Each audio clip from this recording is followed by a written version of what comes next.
Welcome everyone to Voices with Vervaeke. I'm joined by my friends and colleagues, Jordan Hall and Gregg Henriques. And I'd like each one of them to, I'm sure many of you have seen both of them before because I've had multiple conversations with both of them, but I thought I'd give them each a moment to introduce themselves. What we're going to do today is we're going to enter into dialogos about trying to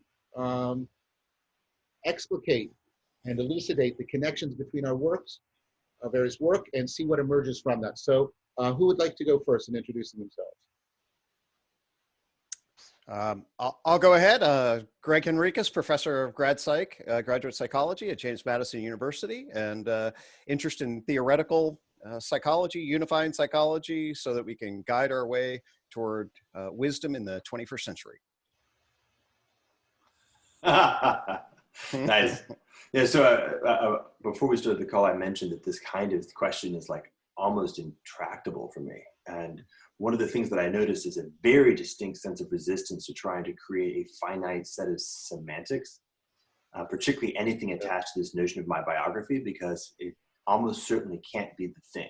Like almost like if you were to, I could invoke some subset of my biography, which is always going to be a projection, right? Some slice through the whole thing. Right. But even that probably isn't relevant, because what I can say for sure is that I'm definitely my thing is I'm in some kind of journey into the future. Right. And one of the big areas of inquiry is what is the self that is in that journey into the future? And what is that aspect of biography that is not coming along for that journey? Right. And I don't have a good answer to that. Like, I don't know. And a big part of that is the necessity to not know, because otherwise you may be holding on to stuff that's not supposed to be coming along. No doubt. So that's that inquiry, like that continual process of extending into that journey into the future, and the increasing capacity, I hope, to be able to be more elegant in that, to be more fully capable of making those choices on a momentary basis, I would say is the best way of naming the event that's sometimes referred to as me. Sweet. That was beautiful. That's I mean, so Jordan does that's what I thought he would do. He exemplifies. He doesn't just speak. And what I found you exemplifying there, Jordan, is one of the primary, I don't know what to call it, the metanoias, that we're meaning that, you know, that changing of noesis, how you notice, but also that sense of conversion, like religious conversion, that's at the core of many of the wisdom traditions. You see it in Stoicism very clearly. You see it in Taoism very clearly. I think you see it in these versions of Buddhism with which I'm familiar, which is the shifting from the shifting of the function of identification off of horizontal autobiography onto what I might call vertical ontology, where you're identifying more with the ontological functionality of who you are rather than the autobiographical functionality of who you are. And I think that is one of the primary components of wisdom, precisely because, and this I think is very relevant to the way you've even situated this conversation, it is one of the primary ways in which human beings can respond profoundly and possibly adequately to the perennial problem of their mortality, where mortality doesn't mean the fact that we're going to die. That's like in Ivan Illich. Ivan Illich knew he was going to die the way you know that 2 + 2 = 4. But mortality in the sense that that was really championed by the pragmatists like James and others, right? That we are always finite, vulnerable, and in transformation. And yet, nevertheless, that doesn't mean that we can exist in a purely arbitrary fashion. We have to find a place between algorithmic certainty and arbitrary, an arbitrary license. And getting to be mortal in that way requires that shift. And like I said, but just before we began, I knew Jordan would just something in that moment, and he did. You just exemplified something that I think is central to wisdom practices. And I think one of the things that I think is coming into articulation in both senses of the word right now, in what we're in, the meta crisis, the meaning crisis, the complexity acceleration that you talk about, Jordan, is both a confrontation with and a need to reconceptualize that mortality. Amen. I know you were checking out TAP, Stuart Kaufman's The Adjacent Possible. When I was reading his stuff, he talked about the unprestatable future. Unprestatable. And so how do we connect to the past and what I call the sea of effect that has happened and the sea of possibility that we ride the edge of? And see, and I mean, where that comes into what I just said was exactly that's the, to capitalize on Andy Clark's phrase, that's the wave of uncertainty. And that's the wave we're riding right now. And Jordan and I have been talking about that. And so, I mean, that's an interesting thing. Maybe we can explore, because here's a possibility.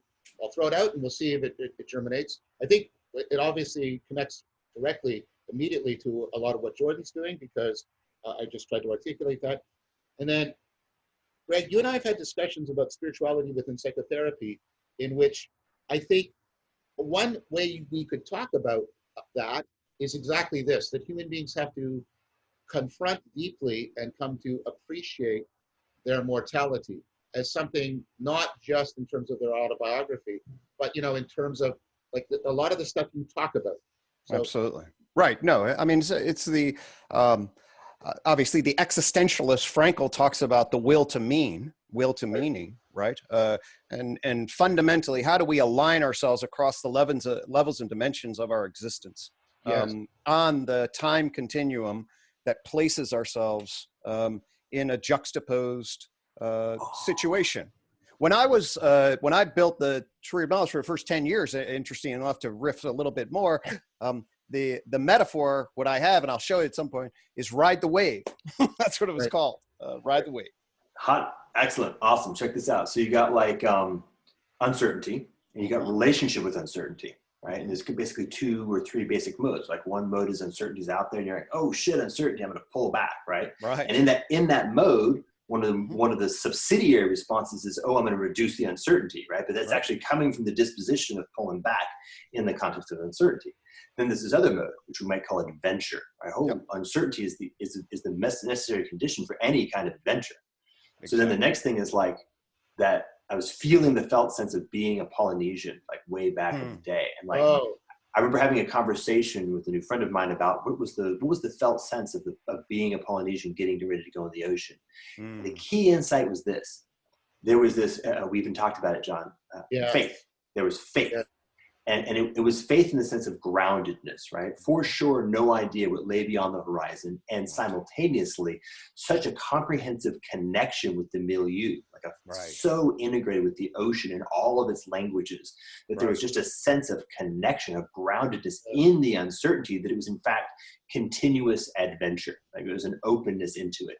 And there's that ride the wave, right? You actually have to achieve or accomplish a level of embodied mastery of being in relationship with the flow of the reality that you're in, that allows you to be in relationship with uncertainty as the unfolding of adventure. Bingo. So it sounds like the two come together then, right? So, and I think the Polynesian metaphor is wonderful because, that move to an ontological sense of identity, and you're invoking it, Jordan, with the groundedness. It's very participatory. Yeah, it's participatory and perspectival. Not that the propositional and the procedural aren't there, they are, but there's the groundedness, there's the alignment, and then there's it's almost like there's that, Garfield talks about the felt sense of consciousness. There's a sense of a clicking, right? That there's and Plato talks about this. You get this gets aligned in such a way that there's that trust that a synergistic rhythm, synergistic rhythm that embodies you as you ride the cusp of the wave. Especially if we can get it harmonized across units, you then have the collective. I recommend The Boys in the Boat if you want a description of it. That's a great narrative of the 1936 crew team, about how certain crew teams can get in such a precise rhythm that they become the whole. So, Greg, aren't those both, like now I'm using like stereoscopic vision, aren't those fused the way the left and right field are fused into depth perception when you're doing psychotherapeutic practice? Because presumably, I mean, you're focused on the client, but you have to be aligned and in tune with yourself, and you have to be riding the wave, because they're a complex system and they're going to be unfolding in unpredictable ways, because there's factors that are unknown to them, unknown to you, that are, driving everything that's happening there. So that must be something that's very pregnant when you're doing psychotherapy. Oh, absolutely. I mean, I say good psychotherapy always starts with Rogers, and Rogers' fundamental task was to essentially empathize with the core organismic valuing process of the individual's heart.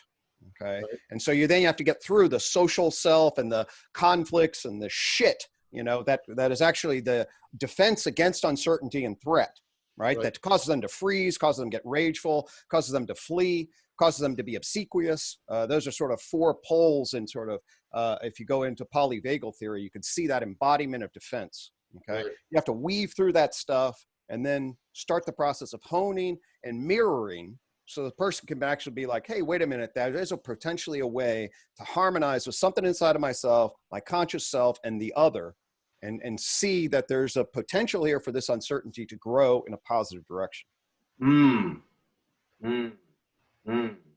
Okay, so one of the things that I've noticed I've been really curious about now for the past, say, 3 or 4 years is what is the primary protocol for relationship so let me kind of put this in a little bit more context. Crew, the notion of crew, maps very closely to the notion of tribe, which is to say that our instinct in the context of crew is to shrink the number of relationships to a small number that is cultivated over some long period of training together. Exactly. What I would propose is that is going to be an error, that we actually have to learn how to create a capacity, a protocol for relationality that enables us to effectively crew on a flowing basis. Nice. To move and enter like what we're doing right now. Like the three of us have a level of relationship. We're definitely not a crew, but if we can actually achieve this mastery, I hate to use the learn, actually I'll go with hyper instead of meta. If we can learn how to hyper crew, we can effectively find a way to establish that protocol. What you just said, I think, is super powerful. It's almost like, how in the process of development, we recapitulate the entire history of evolution from biology all the way up. Right. You're saying is, look, when I first meet somebody, we're going to have to recognize that we have to start at zero. So we're going to engage in a mammal to mammal interaction. We haven't even begun the process of communication at the level of neocortex. First thing we're going to have to do is just have a primary protocol, which is allowing our bodies to come into a felt sense of, oh, okay, there's a safeness and a non-defensiveness in this space that we can actually begin to communicate. Then it begins to build. That's right. It's called attachment security, because attachment, obviously, when you were born, it's to what extent does that relational system start harmonizing or not, and become secure or insecure with the dance of the usually mother, but whoever the primary caretaker and then secondary caretakers are, that lays down the phylogenetic to ontogenetic primate core. And then you have to figure out how to dance with that. And what it's tracking at its intuition is what's called relational value. That's it. Am I known and valued here at my core, or I have to fake it? Do I have to hide it? What the hell am I? Okay. And so then if you mirror with them and then you track, and then they're intuiting, hey, does this guy trust me? Is he real have interest? Is he just going through a fucking protocol? Is just sort of checking boxes so he covers his ass. I mean, these are all the subtle tests that are happening when somebody, say, comes into the office and is looking for something they don't even know what they're looking for. So I'm wondering then if this, it sounds like this plugs into something that you and I, Gregg, have been talking about, which is, and then Jordan, you and I and Chris and Guy have been trying to work out, is the problem, and what's the guy who wrote Philosophical Companionships talks about this. The problem with therapy is it is focused on a particular individual, right? And of course we need therapy. So this is in no way a criticism of therapy. But what we've talked about, Gregg, is the idea about, can we find a way to exact the skill set from things like psychotherapy out into an existential arena? Completely. Right? I'm seriously considering, whether I'm going to retain my license. Okay. I'm going through a bit of a professional crisis. Okay. Because as my vision of what the world needs, as of what needs to happen, I went from, oh my God, look at all these beautiful psychotechnologies, right? Right.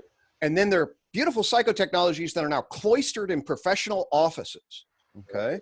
Right? And then behind the scenes, and then I'm at a systemic level, I've started to wonder more and more over the last 10 years, like, so what does it mean? You have your shitty relationships out here, and I don't, you know, whatever, right? And then you go in and we create this cultivated, perfect, cloistered relationship where I mirror you as a professional, right? And then you get this sort of known felt of existence. And then you go back out into the real world, all right? And trust me, it's not uncommon then all of a sudden to actually say, wait a minute, you're my best person who I want to talk to. You're the person I want to connect to, because actually you mirror me, and this whole thing is actually gratifying my core needs in a particular way.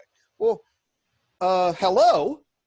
This is not what it should be. If this is the core of relation, why isn't that distributed across families and communities, across companies or wherever? Why are we actually, so actually I've had a shift in terms of my own framing about what, and of course we need psychotherapy, but I am not certain that it doesn't actually start to create a negative externality in the way in which we start to think about relationships and other kinds of issues. And these are things that have to distribute into what I would call the metaculture, or, you know, the culture into, this is the relationships for the civium, you know, I mean. So I think there's a formal way of actually describing this domain. It's called the commons. And so the recognition to say, look, guys, there's actually 3 fundamental domains, and we've eliminated one of them. And we've been trying to navigate reality with just 2. You've got, you know, the formal domain of the state, you know, formal relationships organized according to some kind of objective sense. You've got the formal domain of the market, you know, the relationship of therapists.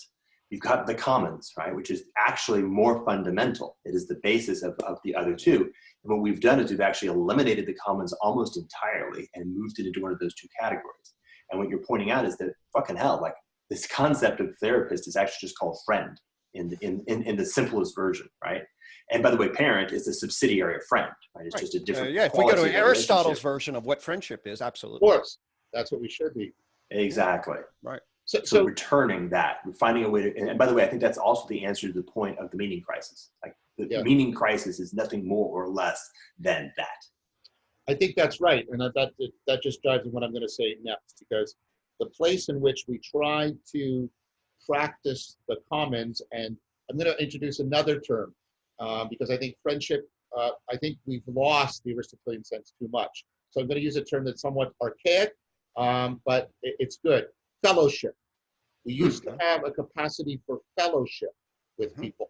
Nice. And the place where we practice fellowship, and this comes from my own upbringing, was in a religious context. One of the things that religion did was, what do we hold in common? What do we, right? And then, of course, the very problem that we were talking about, it arises as a tension within religion. And it's basically, a prototypical instance is the Theravada Mahayana split, right? Well, no, the way you do this is you actually retreat into a monastery where it's cloistered, to use your term, Gregg. No, Mahayana says, no, we don't, we need it so that everybody can be, right? Everybody can get access to it. We need, yes, we can have people in the monastery, but we need that's not where it's at. What that does is, that's basically, let's treat that like a lab where we'll test out stuff. And one of the primary design features of that lab is it has to be, to use Paul van der Klee's phrase, it has to be scalable. It has to be scalable. And if not, then it's not actually, we shouldn't be supporting that monastery anymore. So, so I propose to you that, yes, I think it lines up with the meaning crisis, because as we've lost religion, and as we've lost the relationship between the monastery and the school, the university, we've lost fellowship, and we've lost the lab for improving it, and we've lost the way in which that's supposed to then feed back into the commons. Brilliant. Brilliant. And that goes right with Zach Stein's notion, right? Of course, that at a foundational level, what we're trying to do here is create the proper education in this time between worlds, and we have to retranslate, right? And the other word that came to mind in terms of cultivating the commons in the religious context, or in our West, is agape. Right? It's like, how do we hold? And for me, relational value is the term that I use, is being known and valued by important others. And really, it's, if we're going to network the commons together, in a healthy way. It is fostering mutual relational value. Well, I think that picks up on Tillich's definition of agape, right? Agape is the creative love that creates persons within a community of persons. And that's exactly so we've lost the notion, I think, and these two get lost together, I would argue. We've lost the notion of personhood, and we notice we started with that because that's what Jordan was exemplifying. A different notion of personhood, remember, the vertical. We've lost these two notions in a correlated fashion. We've lost the notion of personhood as something that we all have to do together agapically, and therefore we've lost also the corresponding notion of fellowship. Right? So our culture, we have been reduced to citizens of the state and consumers of the market. We are not participant persons within the culture anymore. Right. That's great, because the tree of knowledge, what it identifies in matter, life, mind, culture, and then it identifies, well, what are the nodes of operation in each? And so basically an atom, a cell, an animal, and a person. Okay, so the culture person, and that's our self-conscious justification in a noded network of justification systems then embodied in a set of practices. Okay, so the fundamental thing is actually, how do we network the culture together? We regulate it off to the goddamn state, right? And then mechanically oriented economically, and then we gut it religiously. Boom, the commons becomes shallow, empty, and broken. So that means we've sort of articulated two problems then. One way, and you can see it in directions.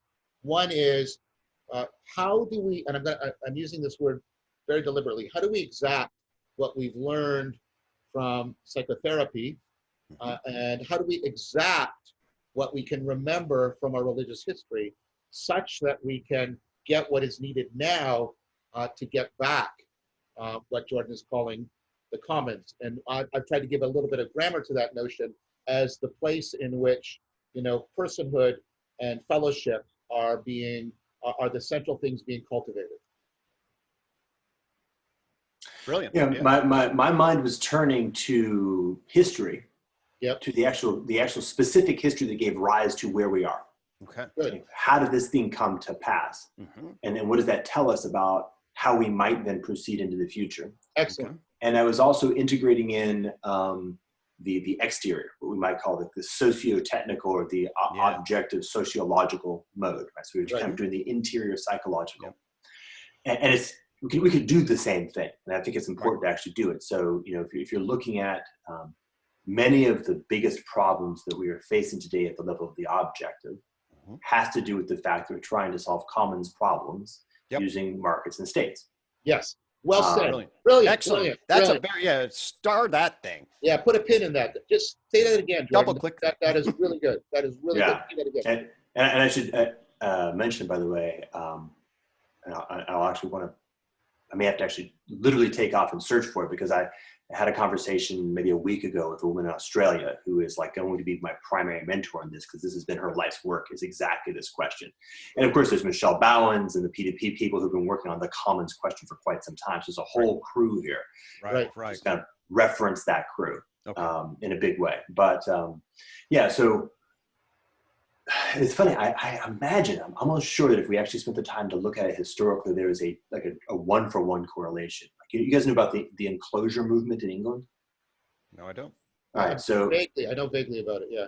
In the transition of the time period that John, you talk about in the meeting crisis of that 15 to 1600s, where a lot of stuff was going on in terms of mind, at exactly that moment, of course, capitalism was showing up. Right. And one of the first moves in capitalism is they had to engage in enclosure. They had to move property, land, out of the commons that was being managed by a medieval commoning institutional structure into private ownership, which would then be made available into the institutions of capitalism as it was beginning to evolve.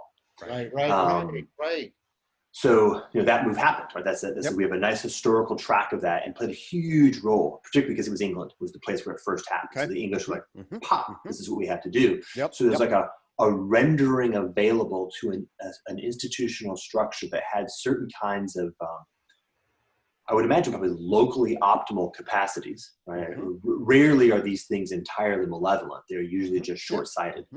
And there's a double coordination. Like let's just kind of do the historical moment, right? My wife and I were talking about education, and I said, look, let's put that into historical context. You have the movement of the mass movement of population in the period of the 1800s from the farm into the city, and in particular from the farm into the factory. Right? Conterminous with that, in the latter part of it, you also had this notion of, wait a minute, 8-year-olds working in factories is a bad idea.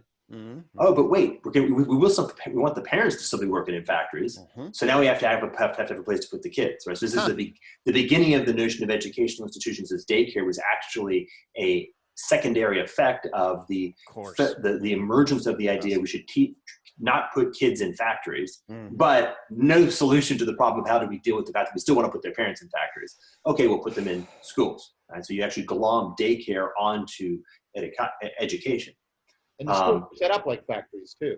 I mean, we have the arc that Tyson Yuncker-Purcher brought to my attention most notably in his book about the specific Prussian model of education, right? There's lots of different models of education that lived in Western civilization. The Prussians, who are a very unique character in the story, right? Who just happened to have beat the crap out of the Austrians, right? The Austro-Prussian War, and then the Franco-Prussian War. Yeah, they beat the Habsburg monarchs, right? Then they beat the French, like back to back. Okay. Those are like the two big guys in the continent, with the Austrians and the French. And so the Prussians just show up as being like holy shit, who the fuck are those guys? They came out of nowhere and they just won the champion back to back. Wow. So everybody's like, oh, we got to copy the Prussians. William James actually talks about this problem in this conversation, like continental Germanic philosophy was suddenly rising up as being the big thing because the Prussians were winning. Well, the Prussians had formally and intentionally adopted a hyper control structure in the way they did education. Wow. They were the model of, we want to create highly regular, highly controllable entire populace. Like the way this thing works is everything has to be a rigorously controlled hierarchy, and everybody is a highly trained soldier, effectively. And soldier in the narrow sense, like not warrior, right? But soldier, like Frederick the Great's Clockwork Army, like playing a cog in the bigger machine. And the thing is, that particular approach, this is the reciprocal closing piece that moved, John, you and I have talked about, where there's like, why do people get into reciprocal closing? Well, the answer is because it works in the first couple of moves. Right? I get this ability to extract energy in the short term, which gives me a local advantage. I can create this war machine. I can create this society which is hyper-coordinated around controllable structures. Actually, Gregg maps to this notion of uncertainty and control. It's coming from the same psychology, right? I'm stepping back, have to protect myself. I can actually create a defense mechanism that kind of works in the immediate term. The problem is everybody else in Western civilization got infected by it, particularly in the US, like at exactly the moment where the US was becoming a state that could be coordinated across that territory. And the problem of industrialization was beginning to raise the bigger problem of, okay, what do we do with all these kids? They would say, we're now going to emulate the Germanic model of formal education. And boom, America has that structure, right? And so let's move this up to the top, right? Remember, the meta piece here is this forcing everything out of the commons, right? Out of the family, out of real relationality, out of people deliberating on things in some different model into one of these two modes, right? The market and the state. Right. And we can kind of track, I don't know if it's useful, we can certainly do the process of tracking any given element of the interior and the exterior over the past 250 years or so of that movement.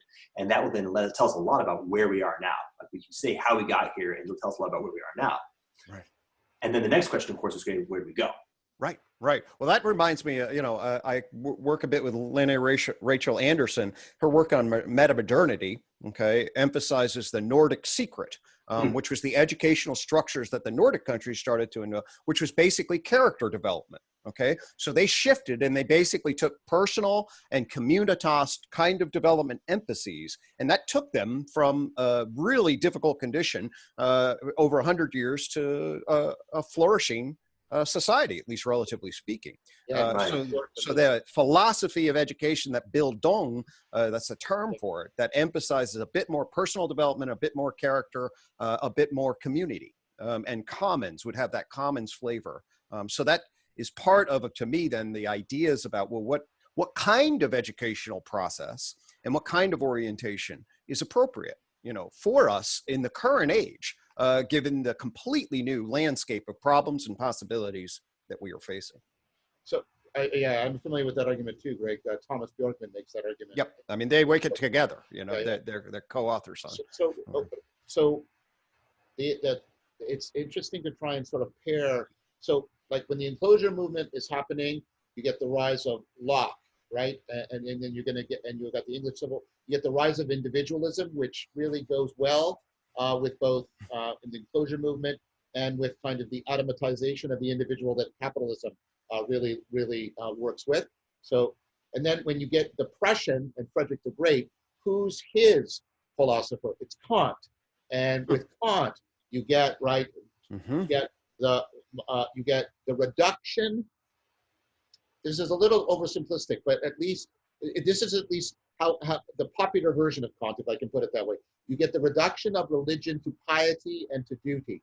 And where duty and piety are ways of understanding religion that are now removed from participation in the commons. You lose, in fact, you're suspicious of what Layman Pascal calls the overflow. That is actually one of the defining features. Like, and when we talk about it here, when we talk about dialogos, we get the overflow. When we come into a commons, like, you know, the proper locus of distributed cognition is the commons. And what the state and the market do is they keep trying to say, no, we are the proper place in which distributed cognition functions. And what we keep, and you know, and this was Kafka's great understanding, right? Is, you know, the manifest and the latent functions come apart repeatedly. Weber's idea, right? Weber's also part of this whole, right? Weber is one of the first sociological, to use where you put us, Jordan, you know, critical responses to the Prussian state, right? You know, the Protestant work ethic and the whole idea that what you have, right, is if you do this homogenization, if you get, right, and you got what he lumped the two together in terms of this process he called bureaucratization, that everything is becoming bureaucratic. And he said exactly what Jordan said. You get the intoxicating salience of the manifest function that says, look at how rapidly we can get things in order and get things running. But what you have is the latent function. The latent functionality is, right, all that common stuff, all that persons and community stuff doesn't go away, but what it does is it gets subverted and undermined. So for a concrete example is, the bureaucracy has the manifest function, right, of making everything ordered, but it has the latent function of diffusing responsibility and shifting blame, so that people cease to be, listen, please, they cease to be persons within community. And Kafka gets that, and he holds it up in art, and he says, look. He keeps doing that again and again and again. And this, like, we could loop back to the conversation about therapy. Like, that's the experience, right? That experience of this. It's an industrial model, right? I'm taking things, what is it, Foucault, right? The disciplinary society. Yeah. I've got this bizarre thing that the thing that is the most fundamentally human, which is real, authentic relationship, has been in fact commoditized, right? Turned into a product, put into a formal relationship, which bizarrely enough, Greg, I can imagine this sort of thing like, you know, well, our hour's up. I don't even know you anymore. Stop talking immediately. Well, the boundaries of the professional relation and the termination when it's over and blah. I mean, it's unbelievable. You know, right. Which is like walking off the factory floor. Like you've just left the factory floor. I don't can anymore. I'm not canning you know, soup anymore. I'm now like coming over to this place. Like those discontinuous transitions. And now, you know, as I move away from it, you see the weird alienating aspect of, I'm going to professionalize this very intimate personal relationship. Right. And we're gonna have to navigate the codes of my profession and then intersect them in the genuine relationship. I taught this all the time about how to navigate it, but I was inside of it. Now I'm much more outside. I was like, shit, you know, we got to undo that somehow and reverse it to get it into the commons, to use the brilliant word, you know, that really describes what it is that I was. So, I mean, I've been trying with the help from both of you guys, collaboration and other things, you know, I've been trying to, you know, work out this notion, because there's this whole family, and it should be a family. I'm not trying to be reductive, right? This family of practices like that engender dialogos, and I'm trying to bring back the psychotech of, you know, dialectic, and, you know, there's circling and authentic relating and insight dialogue and philosophical. the list of these is just pervasive, right? But they, and again, I think that plurality is a good thing. I think they, and I mean this very seriously. I'm playing with Wittgenstein's notion, but I'm double playing on it, right? There's a family resemblance and a family relationship between all of these modalities, and trying to get them, trying to figure out, like, how to do what I keep circling back on, what you just put your finger on, Greg. How do we transpose from what we've learned from psychotherapy, but also how do we transpose what we learned from the ancient philosophical practices around wisdom, right? Where, right, the philia, the fellowship around wisdom, was how you coordinated distributed cognition for persons within a community of persons. How do we get, like, I'm trying to draw on those and say, how can we get, you know, a family resemblance, family relationship set of practices that will give people back, well, I think what we're talking about here. But I come to a deep recognition and appreciation of, I think, Jordan's point, that all of that, if you'll allow me a somewhat obsolete metaphor now, if all of that software work that I've been talking about depends on a significant hardware change that Jordan is trying to talk about with the Civium project. That, I mean, there's enough truth in Marx that if you don't change also, you know, the socioeconomic habitats of people, you can only get so far, right? I've been impressed by how all of these traditions, like the Epicureans retreat to the garden, the Stoics have the porch, right? And the Platonists have the academy, which is a grove. Like, what they do is they try to resituate human beings into cultural environmental contexts that are conducive to our, you know, our evolutionary history. The fact that we're primarily hunter-gatherers, right? That do that, but nevertheless try to put on top of it this project that we're talking about. Absolutely. So I think that, I mean, I think, well, I'm trying to, I guess, evoke from Jordan, how everything we're talking about here has to be coordinated. And again, I'm doing this with my hands because I don't know what quite this looks like, but the software and the hardware have to be coordinated so they're mutually affording in some way. Yeah, well, there's a lot here. Agreed completely, like super profoundly completely. I think of it actually as, in some sense, more of an opportunity than a challenge. Because what it does is it allows you to, like, if you run into a problem that feels very intractable in the domain of, say, psychology, heuristic, switch to the objective domain, and perhaps you actually, if you make a shift over there, it actually completely prunes a whole bunch of problems that you're facing in the psychological domain, and maybe vice versa. There's actually maybe a way of getting synergy value from that. The woman's name from Australia, by the way, is Kylie Steadman. Oh, thank you. I've only just begun to have conversations with her, but her focus, as far as I can tell, is actually on the question of the objective. Like, how do we do things like, you know, rainforests and the atmosphere? That said, I haven't spent enough time, so she may actually have a lot of insight into the subjective and the intersubjective as well.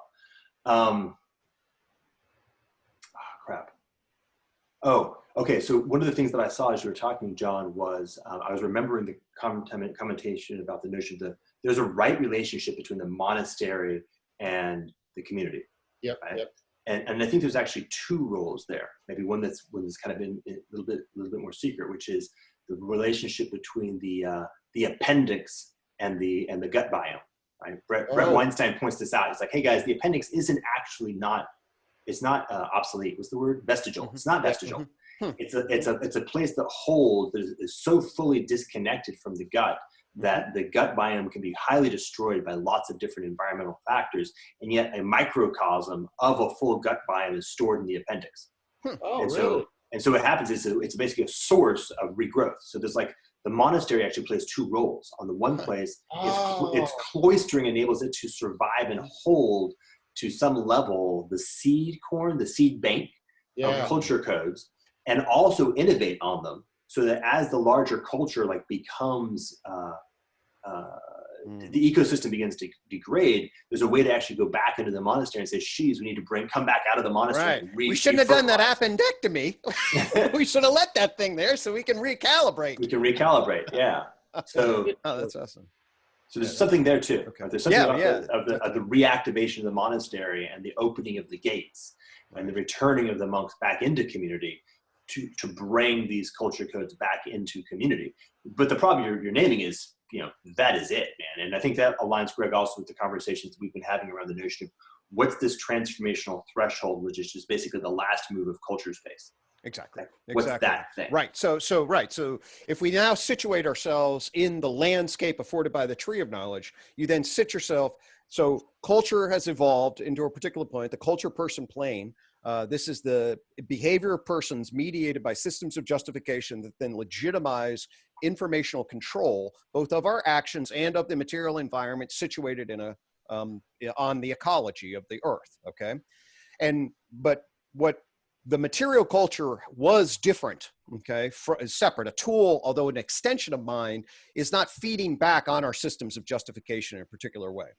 That changes when we start writing. So the first techno that really starts to fundamentally change the way we justify in terms of, because it creates this external memory, okay? And then the civilizations, in writing, and then all of that stuff starts to get networked together in this industrial code. And the modernist industrial code, then, we're talking about the ways in which now it's trying to regulate the behaviors and create institutional codes that actually are alienating it for us from the commons, okay? But from the particular angle that the tree of knowledge affords is, you're saying, pay attention to the information processing within systems and communication between systems. Okay? Because those are the planes of existence that then result in potentially qualitative shifts. Oh, fuck. Okay, check this out, man. All right, so the metaphor that I use a lot that really helps me is the movement from complex chemistry into neurons, right? And the point of that movement is that neurons have a very high degree of fidelity and precision. Right? Given an input, the output is always the same, and lots of noise gets filtered out. Okay, now transpose that into the level of culture. Right? Every move at the level of interpersonal relationship that shows up as noise is the thing that actually has to be eliminated from our relationships. So particularly every move that is intentional noise, i.e. being a dick, like in all the different forms, right? Right. The problem of bullshit and manipulation. Right. At one level. Right. And whether, and there's, Nope, sorry. No, there it is. There we got it. I mean, we're back in communitas. We're back in the commons. Yes. That's the way it should be, right? It's funny. Right. So you think about it, like our lack of haircuts and our lack of formal clothes is actually a really powerful reminder of the forced return to the commons. I will go ahead and shift us to keep the jive here, but yeah, go ahead. Yeah, so that move at the end of culture space, at least one fundamental, like probably a third, is precisely the mastery at all nodes of techniques of A, showing up authentically, and B, noticing when noise is being injected into the relationship and rapidly exiting that out of the relationship. Right. Absolutely. This is, okay, so this is, so in terms of the own psychotechnologies that are embedded in this unified theory of knowledge that I built, okay, is how do you track what's called the Jai dynamics?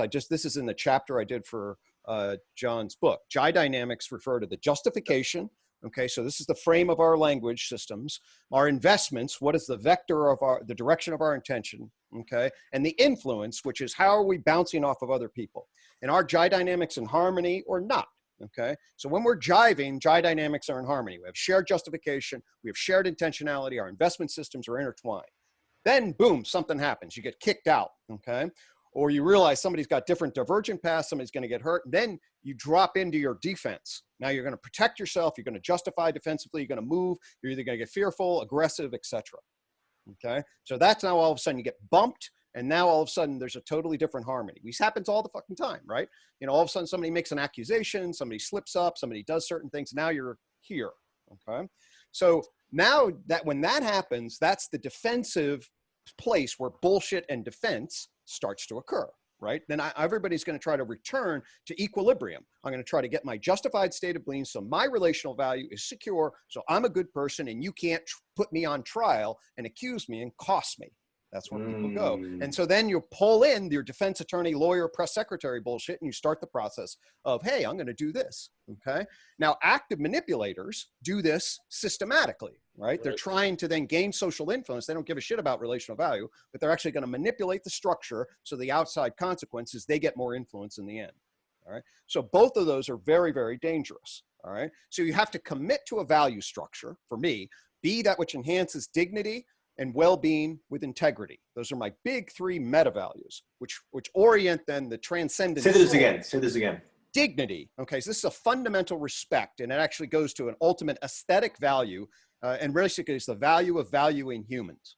Okay, each person has dignity. It also justifies human rights in the Universal Declaration of Human Rights. Okay, well-being is happiness with the worthiness to be happy, to quote Kant. Okay, and it refers to the fundamental orientation of your subjective, your health and functioning in the environment to foster potential growth. Okay, and then integrity is honesty, honor, and soundness.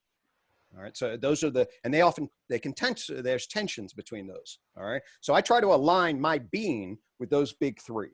That's what I invite everybody. When I think about, what's a person of good faith? Okay, it's somebody that has some form of universal value structure that is committed to them above their ego, right?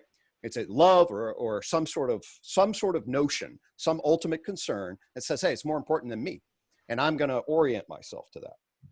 Okay. So what you're talking about is, if I understand this, you're talking about, to circle back a bit, you're talking about a normativity on the vertical dimension. Exactly. You're talking about a normativity by which people can understand and get into right relationships, all of these different levels of who and what they are. Exactly. It's the orienting towards the ultimate concern or transcendent, right? It's the ultimate end for an Aristotelian perspective, right? It's sort of what is it there that is good, that transcends infinity. I mean, that is the orienting point. Okay. So then, yeah, go. I was just going to say that affords a question now comes to my mind. Then I think we're on the edge of articulating a question. At least I find it an important question to ask because it has both theoretical and practical input. How do I distinguish the bullshit manipulators from the people? How do I distinguish bullshit from emerging beauty? Right. I'm thinking of James Carson's notion, right? If we're talking about justification systems, right? The thing about that, look, the noise is not an intrinsic feature, right? Noise is relative to what you find relevant, right? Signal noise differences. And so if I'm in this justification system, then X, Y, Z are going to count as noise. But if I move to this justification system, X, Y, and Z now may be central. This is the whole Kuhnian, the anomalies become the center of the new paradigm. Greg, you and I were talking about something like this yesterday. So how do I distinguish people who are not playing the game fairly because they're bullshit manipulators from people who say, no, I want to play an infinite game here rather than a finite game, and I want to get Yeah, right. We're with you. We're with you. Yeah, right. There's not. First off, we know that there can't be a simplistic, complicated code for this because as soon as somebody has a simplistic, complicated code, they'll just use it and bullshit you. Right. Okay. So it is that you have to be in a participatory jazz riff regulatory structure to see them in context, feel where their motive is. But from my vantage point, they should be committed to some sort of metacultural value structure. In other words, there has to be some notion about what good is, okay? And then I have an integrated pluralistic frame for that. So I want to know, what is your ultimate concern, your ultimate purpose, all right? So and at some level then, I didn't finish the thought in terms of, for people of good faith, the whole COM-MO, the little black dot on the tree back there represents what's called COM-MO. And that is, for individuals of good faith, you jump into a metacognitive observer stance. So we step outside, say, wait a minute, what the hell just happened? Did somebody get defensive and bullshit based on ego concerns? Okay. Then if so, that's okay. We get curious, accepting, loving, and motivated toward valued states of being to get back on a healthy dynamic track. Okay. So it's a psychotechnology that says, well, wait a minute. If we start to get bumped because we don't get each other, and then we start bullshitting because we see the other as threat, okay? If we are people of goodwill, we should be able to step outside of that, apply the principles of curiosity, acceptance, loving, compassion, and motivated toward valued states of being, and then reestablish at least where the hell we are in relation. So John, let me throw in, I think I can handle, let me just throw in the piece that's coming up for me. Okay. And I think if I frame it in the context of parenting, I think it actually gets a lot easier. Okay.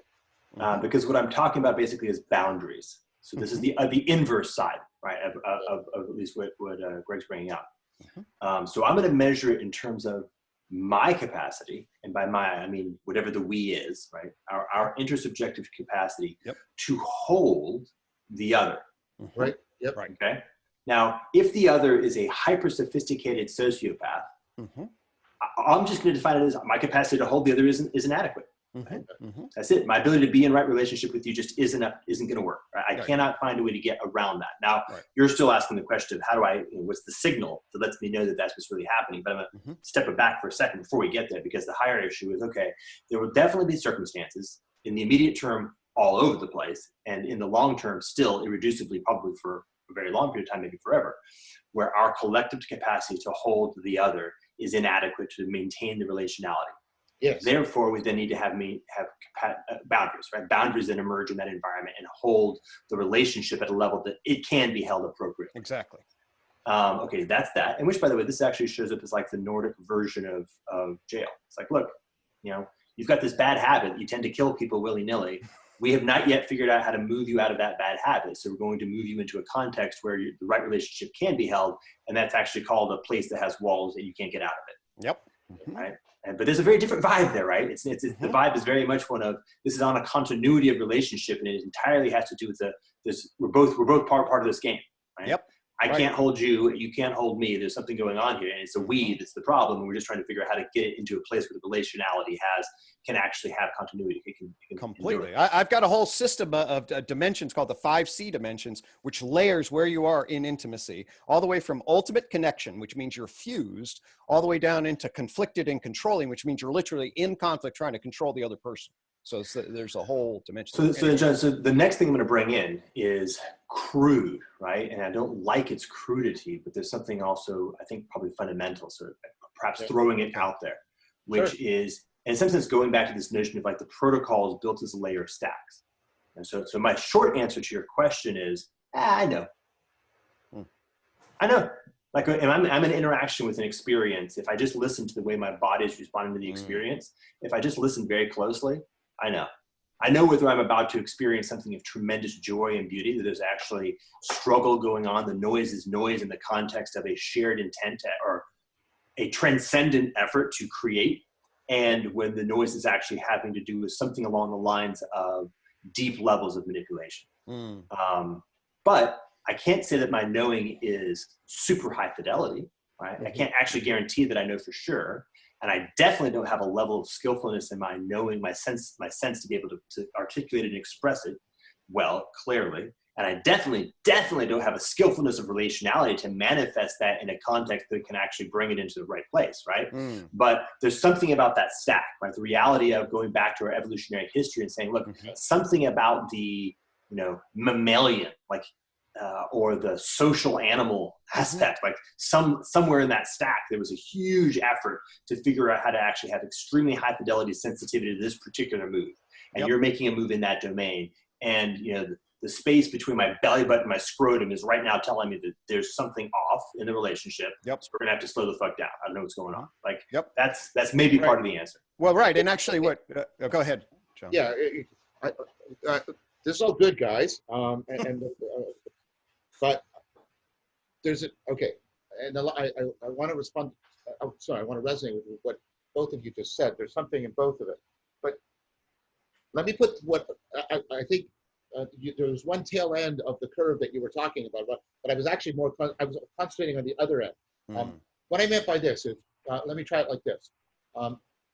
Let's say we do have, I'll pick up on both what you said, Greg, and what you said, Kurt, that we have sort of ultimate concerns in terms of personhood and what it is to be a person and a human being, right? And all of the values that you articulated, Greg, they're sort of transcendental in a Kantian sense. They're constitutive. They're necessary. They're right conditions for personhood flourishing. I get that, right? And then Jordan says, and we have this instinctive machinery when the stack is in place, because we've co-evolved with conspecifics across so many species that there's a lot there. However, let me still problematize this, because I think we're on to something here. Right? I'm trying to be a good Socrates here. Yes, absolutely. Not that you guys are Glaucon or Arimantos or anything ridiculous, right? But here's the thing. All of that machinery is based on either instinctive or enculturated notions of what a person is. And what some of the great people did is and this is what Nietzsche was trying to get at with transvaluation, they altered the notion of what a human person is. So if I say to you, no, I'm ultimately committed to X, Y, Z value, what I'm doing is it's locked into a particular conception of human personhood. And what I'm suggesting to you, and this goes back to Jordan's very first move in this dialogue, is what is in transition now is exactly that fact. That's what it is to be a person. I'm not saying, please, I'm not saying we ignore all of our rich history, all of the philosophy, all of the religion, all of psychology. I'm not saying that. But I'm also, what I'm saying is we can't just let that go forward in an inertial fashion. I think what is in question right now, and therefore it puts into question all of those values, which is not the same thing as saying I reject those values, but it puts into question, what does dignity mean when like what Jesus of Nazareth does is change what it means to be a person, so that some of the older notions, right, are fundamentally transformed. And there's huge resistance to this because the context of the time say, you're violating the law. The law is what protects our humanity. And then, but Jesus and St. Paul says, no, but I'm trying to change your notion of what a human being is. That's, human beings aren't made for the Sabbath. The Sabbath is made for human beings, right? He's trying to change what it means to be a human being, to be a person. And that means new virtues and new values. Like the Greeks don't have faith, hope, and love. They have justice, right? And sophron and wisdom and courage. We don't throw those out, but the Christians give us new ones. You see the problem I'm trying to articulate? Oh, yeah. So how do I distinguish somebody who's trying to launch us into what I think need right now, which is transvaluation, if you'll allow me the Nietzschean term, from somebody who's doing what Gregg is mentioning, the person who's manipulating? Now, I agree, Jordan, that whatever we're proposing, it's got to plug into that evolutionary machinery, but it has to be educated. It has to be educated in some way. So yeah, I know that we actually have a bunch of, I don't mean this in anything, but actually fellowship and love. We have a bunch of Christian lurkers that will sometimes comment on our conversations. And I just heard the voice in my head. What you're asking is how do you distinguish between Christ and Antichrist? Yes. Because the Antichrist is defined, I believe, as perfectly simulating, right? It'll actually be more salient. The Antichrist shows up as the super salient Christ. Yes. So everything that you would use to try to discern Christhood, the Antichrist will show up as being even more so. Yes. So it's a hyper problem. Like it's the problem you're stating in its most intense version. Yeah, as far as that. Does that resonate with you, John? Yeah. Yes, it does. And then to pick up on the Christian metaphor, what Christ does, I mean, this is René Girard's notion, right? Christ, right, is within a particular justification framework, right? And then he dies. He dies within it. And he breaks, and that's the way in which he tries to break us out of a whole way in which we try to manage the ultimate concerns around personhood and gets us to, Socrates does the same thing. He tries to reorient how we care. All of these individuals, if you'll allow me a hackneyed metaphor, they open up the field of human personhood, of human and correspondingly human experience. And I think that is what we need right now. And so, again, how do we distinguish between the Kars is here too, right? Kars is right on this, right? You're asking the same question. How do you distinguish between the person who's truly playing the infinite game? Yes, and then the person who looks like they might be playing the infinite game, but's actually doing a really sneaky finite game. Yeah. And that is very, very important right now, I put to you. That's what I'm proposing to you guys, that is kind of one of the central problems we're facing because of the way the cyber technology can superinflate. It can give such a simulacrum of somebody playing the infinite game because there's all this complexity and there's all this information flowing and there's all of these diverse models that can be played with, but that person is still ultimately, right? Ultimately just being the Antichrist. Well, so some interesting things. This is I'm almost like a random walk space, but check this out. Okay. So the infinite game has continuity. Yes. It's almost the definition of continuity is the infinite game. The finite game always has discontinuity. It's like a digital matrix layered on top of the fundamentally transcendent. If you can engage in a stochastic hop from model to model, this actually, by the way, throws off sociopaths like crazy. the lack of continuity will show up. Does that make sense what I'm saying? Yep, absolutely. It does. And it plugs if you can decode it, yeah. It plugs into what you and I were saying, Jordan, about this new notion of faith as continuity of contact. Right? Yes. Continuity of contact with the continuum of reality. Yes. Yes. So by the way, this is part of the secret of what I do, is exactly that. Mm-hmm. Like the insight of doing paradigm and domain switching on a stochastic basis to filter out those who are trying to actually parse things through a semantic, cognitive, finite game methodology, and only hang on those who are actually operating from soul. Okay, so this big piece. Yeah. So this is, okay, so for me, this is quadratic coherence, okay? So quadrants refer to the Wilberian perspective. Can I spell coherence with a Q now, so I've got the 3 Qs? Do it, man. Absolutely. Coherence. How's that? All right, so now, but then the issue, right, is the coherence and integrity of the system. Obviously, if this, so crucial to human consciousness is how much are you filtering between the private and the public. All right. Yes, yes. You have to then organize. And if your motive structure is actually to deceive in relation, at some level, there is a disconnect in the frequency of behavior across the different levels and dimensions. It's then seeking that epistemological, ontological coherence across time. And that, to me, that would be an indicator, a very strong, powerful check indicator of what I'd be looking for. And by the way, in a context where the underlying context of reality is shifting very rapidly, this is, John, our conversation the other day about the end of paradigmatic mind. If the context of reality is shifting within the time frame where you can actually resync your lack of fundamental integrity, then you're going to start freaking the fuck out. Right, because then you get decoherence as you try to harmonize it, because it's already, you're trying to force the issue. So key message here, by the way, for those who are interested in the next move, if you want to endure the transition under which we are going, dispense with lack of integrity in self. Because part of the reason why you're freaking out is you can no longer maintain your lack of integrity. If you respond and reduce back to fundamental integrity, then the complexity or the chaos of reality no longer will hit against that surface that can't hold. And by the way, that's also the step of the return into the groundedness of meaningfulness, the return into fellowship, which, by the way, also shows up as the return into the commons. So these are all happening simultaneously. These are all the same invitation. Right. So yeah, you're getting sort of a very complex, multi-level, reciprocal opening going on, kind of thing. Is that, am I understanding correctly? Absolutely. Cross levels and dimensions, you can achieve coherence or not, and the bullshit sociopath dynamic has an incoherent in it. Almost by definition. By definition. By definition, right? Okay. So this then plugs into an aspect of cars, and it also picks up on Whitehead. So this idea that these kinds of antichrist perversions. Wow, I wouldn't know that I'd be uttering this sentence, right?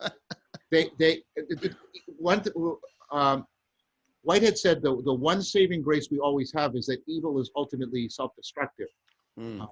Because it's ultimately doing stuff that's reciprocal, narrowing, and incoherent.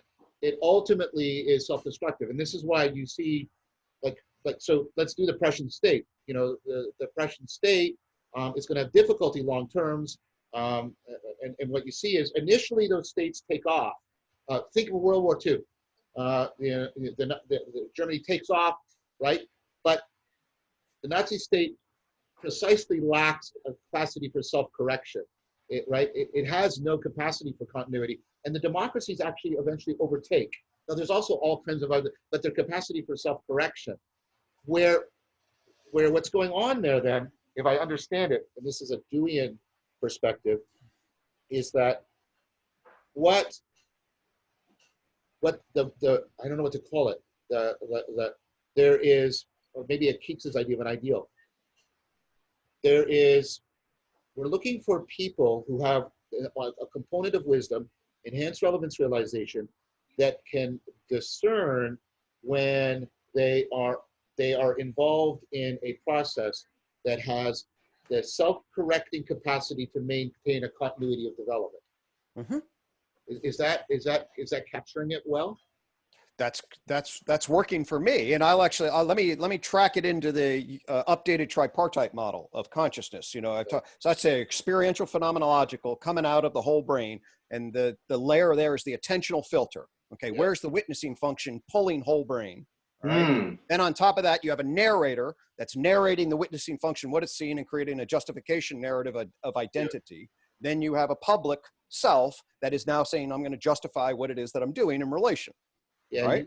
You call those what? The attentional filter, the Freudian filter, and the Rogerian filter? Is that bingo? Correct? Exactly. Yeah. Right. And so that's where the decoherence is going to be. Right? Somewhere in there is an attentional system that's hiding an episodic memory, a justified intent, an othering of what the actual game is that's being played. And through the attentional filter, the Freudian filter or Rogerian filter, there is not authenticity.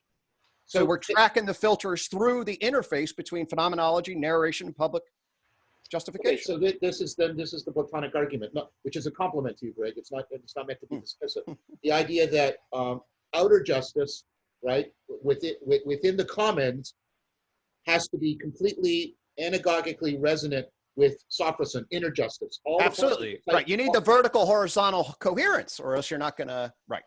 So, but what I'm doing then is this is a Heideggerian move I'm trying to make.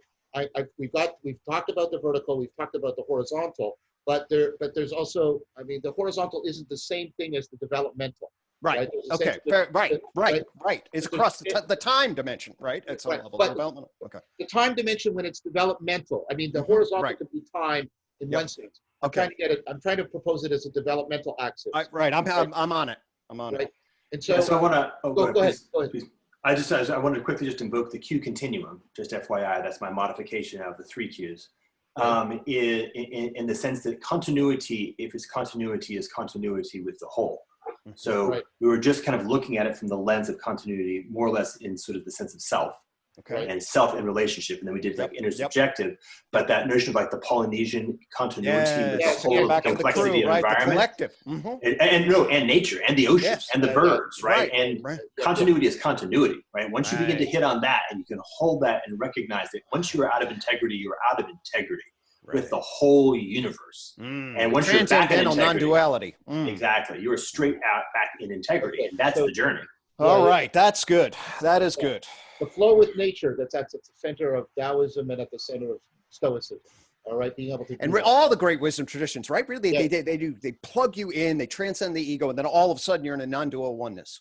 So we should open up the metaphor then. You know, I'm an ecology of functions that needs an ecology of practices that will put me into the ecology of nature. I mean, that's basically what needs to happen. And that's right. All right. That's right. Which is atonement. Yes. Coming back home. And which the Antichrist fakes, and we have to find that, and then, boom. And have the walls of the civium is about bringing, the good faith flow into that. That's right. That's exactly right.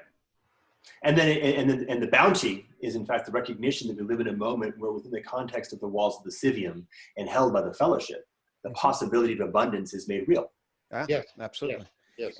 And if we do it developmentally from to go back to the early phases of childhood, if we start resonating early in the attachment structure and we do that healthy with the educational developmental structure, then the opportunity to grow people ready through and through is much more present, right? Because then you're not corrupted.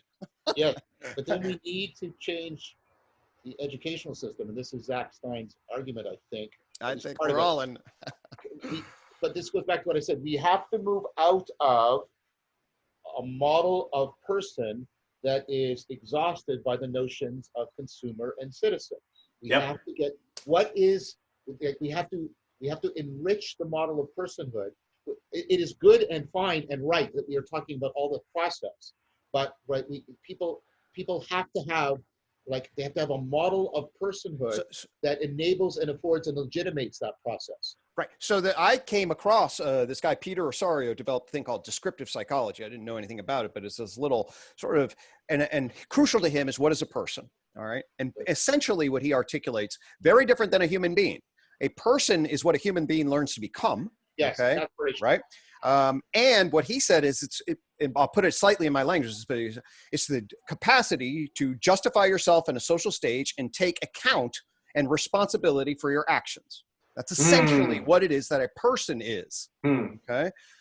So then we put that in, and our fundamental responsibility is the good faith participation in the commons, in the harmonizing of the structure.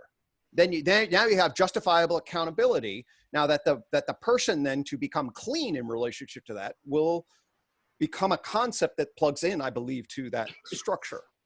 Yeah, just again, I want to kind of communicate back out to anybody who's observing that one of the very powerful insights that I think, it's not simplifies, but reduces the weight, is to say, look, how? Okay, how are we going to do this? And there's like two immediate flags. This is absolutely not in the least bit utopian, and it's also not particularly idealistic. Right? What I'm going to say is this: there's going to be a lot of practical questions. How do we do these kinds of things in very specific cases? And in almost every one of those cases, my answer is, I don't know. But I've noticed just in this conversation that Gregg's got some pretty cool shit, and John's got some pretty cool shit. And as long as we're all operating with those three basics, and we're operating with a very strong orientation towards personal integrity, interpersonal dignity, and a collective orientation towards the axis mundi of the well-being of each and all are mutually combined, then I get the benefit of Gregg's cool shit. And so I can start saying, okay, well, I don't need to know. It's not my job to know the things I don't know. It's my job to know the things I know, to be very strong in those and skillful and bring them with generosity into the collective endeavor, and then to be able to find the network, the commons, right? The network, the commons, combine those two words together, right? To find those who have the piece and then empower them to bring their piece into the whole. It doesn't take that long, right? A little bit of getting that right, you can start getting that, have this visual image of like when the water comes in from the beach into from the ocean to the beach, and it kind of fills up a low point, and there's just a tiny trickle of water flowing back to the ocean. But every movement of the water takes a piece of sand away, so it gets lower, so it accelerates, and you suddenly have the whole thing come back. Like that's what it's going to look like. It has that's the dynamic. I like Brilliant. I like that. Especially the synthesis of networking and commons. Yes, that's so crucial. Very, very well said. That's very well said. So I think you said it first in this conversation, and probably Michelle Bowens has been saying it for 15 years from Thailand. Okay, well, I think this feels like a good place to end for today. All right. So I want to. We rode the wave. Yeah. I think this is very, very good, and I think we made some good Socratic progress through the process. So first of all, I want to thank my good friends, Gregg Henriques and Jordan Hall, and I would my pleasure. I would like to invite both of them for us to do another one of these at some point, because I think this is beneficial to everybody who's coming into this problematic of how should we live well now, but also how should we live well now for the future. And so, again, thank you guys very much. Very much appreciated. Yeah. Beautiful. Amen. Very cool. Very cool. All right. Good stuff, guys. Bye-bye. All right.